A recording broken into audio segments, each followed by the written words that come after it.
Welcome to the deep dive. Today, we're really getting into something vital, how global events are shaping India in, well, some profound ways. You sent over some fantastic material articles, notes, the whole lot.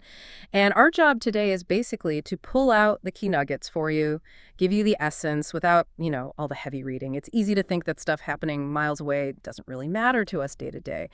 But for a country like India, so big, so dynamic, well, this interconnectedness, it's very real. Yeah. Understanding these impacts is, I think, pretty crucial for your own picture of the world. Absolutely. And what's really striking about the sources you shared is how clearly they map out these connections. It shows that global shifts aren't just, gentle ripples. They can directly change daily life, change long-term strategy in India. The material actually breaks it down quite neatly into 5 main areas. Makes it much easier to see how deeply India is woven into, well, everything that's going on globally. Okay, great. Let's unpack that then. First up, the money stuff. Global economic events. How do shifts like, say, interest rates going up somewhere far away actually hit India? It feels abstract sometimes. Yeah, it does. But the impact is surprisingly direct. Think about it. When major economies, the U.S., Europe, raise their interest rates or maybe face a recession, foreign investors get nervous. They might start pulling money out of emerging markets, including India, Right. looking for safer bets, right? Right, the flight to safety we hear about. Exactly. And that can mean the Indian stock market takes a hit, plus less liquidity. Less cash flowing around, basically. Harder for businesses to borrow. Precisely. Then there's crude oil.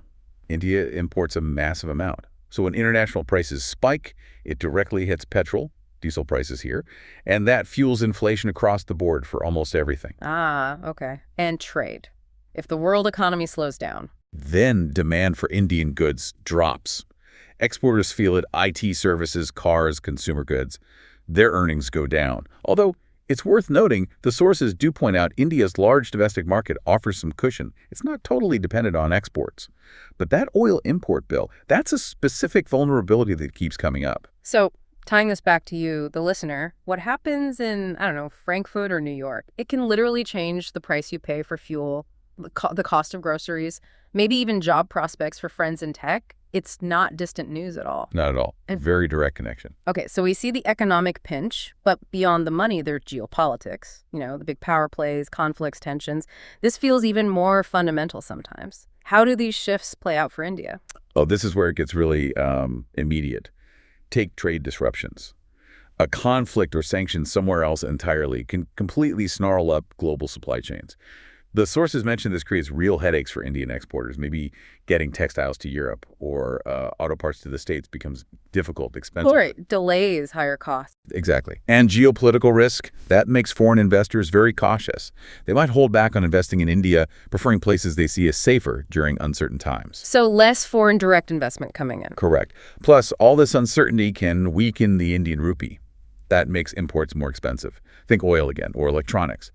And something really highlighted in the material, rising tensions, regionally or globally, almost always force India to spend more on defense. Ah, diverting funds. Precisely. Money that could have gone to schools, hospitals, roads. Yeah. It gets redirected. So yeah, these aren't just headlines. They affect access to goods, the flow of money, even core national spending priorities like defense. That defense spending point really hits home. It shows how abstract tensions translate into concrete budget choices. Okay, so we've got economic waves, geopolitical shifts. Now let's turn to something literally changing the ground under our feet, the environment. Climate change, environmental degradation. The sources suggest these are having really widespread, serious effects on India. They absolutely are. The specifics are quite concerning, actually. Think about agriculture. Irregular monsoons, more droughts, sudden floods. These severely damage crops. Right. Rice, wheat, Yeah. the staples. That threatens food security, obviously, and hits farmers' incomes hard. And farmers are a huge part of India's population. A massive part. Then there's water scarcity. It's becoming a huge issue, especially in cities like Bengaluru and major farming areas, too. Just not enough water to go around. And health. Big impacts there, too. Rising temperatures, really bad air pollution in many cities, more waterborne diseases. Yeah. It all adds up to more health problems. And for coastal areas, rising sea levels mean more flooding, salt water getting into farmland. Forcing people to move. Displacement. Exactly. And we're seeing more extreme weather generally. Intense heat waves, stronger cyclones, heavier rainfall, causing terrible loss of life and property damage. The sources really stress how interconnected this all is, like a heat wave hits crop output.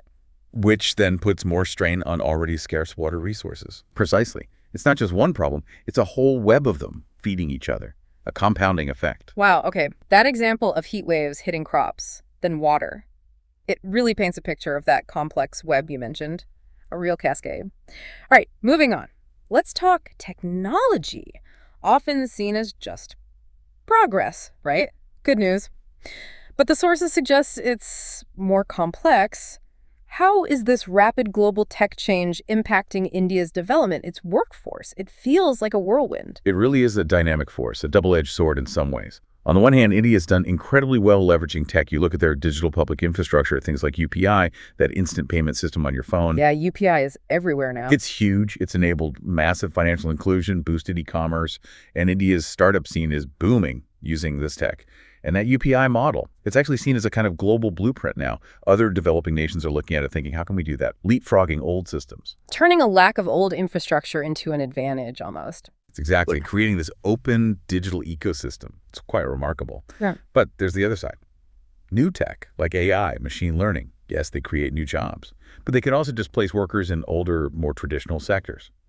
That's a huge challenge for India with its massive workforce. Oh, reskilling issue. A massive reskilling and training need to stay competitive globally. And then, of course, data security, privacy, these become bigger and bigger challenges as everything goes digital, especially at India's scale. That global blueprint point on UPI is fascinating. And yeah, it really frames that core question, doesn't it, for any country, really? Yeah. How do you grab all the benefits of this powerful tech while managing the downsides?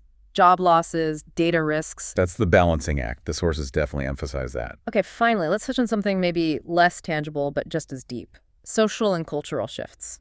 Globalization, Western influence. How are these reshaping Indian society? It must be constant change. It is. The material points to several key trends. Yeah.